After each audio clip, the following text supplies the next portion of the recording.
இன்னைக்கு evening white குருமாவும் பரோட்டாவும் தான் பண்ணேன். பரோட்டா மாவு பிசைறதும் கூட எனக்கு கஷ்டமாக தெரியல. அது ரெஸ்ட் விடும்போது எல்லாமே கரெக்டாக பக்குவத்தில் தான் வந்துச்சு. ஆனால் இந்த ஆயில் ஊற்றி அதை லேசான லேயருக்கு கொண்டுட்டு வர்றதுக்குள்ளே எவ்வளோ பிசைய வேண்டியதாயிருச்சு.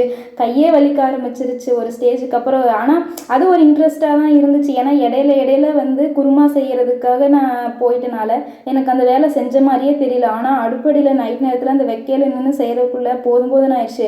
கார்த்தி இருந்துட்டு பாவம் இவ்வளோ வேலை செய்ய வேண்டியதாயிருச்சு அப்படின்னு சொல்லி கையெல்லாம் அமுத்தி விட்டுட்டு இருந்தான்.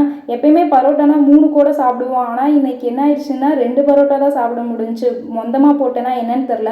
ஆனால் குருமா அல்டிமேட்டாக இருந்துச்சு. முஸ்லீம் வீட்டில் செய்கிற மாதிரி உள்ளே வரும்போதே குருமா வாசம் செம்மையாக இருக்குது அப்படின்னு சொல்லிட்டு வந்தான். அந்தளவுக்கு டேஸ்ட்டாக இருந்துச்சு. எனக்குமே குருமா ரொம்ப பிடிச்சிருந்துச்சு. ஒரு பரோட்டாவுக்கு கிட்டத்தட்ட காசட்டி குருமாவை காலி பண்ணியிருப்பேன் போல். அந்தளவுக்கு செம்மையாக இருந்துச்சு. பார்த்தா உங்களுக்கே தெரியும்.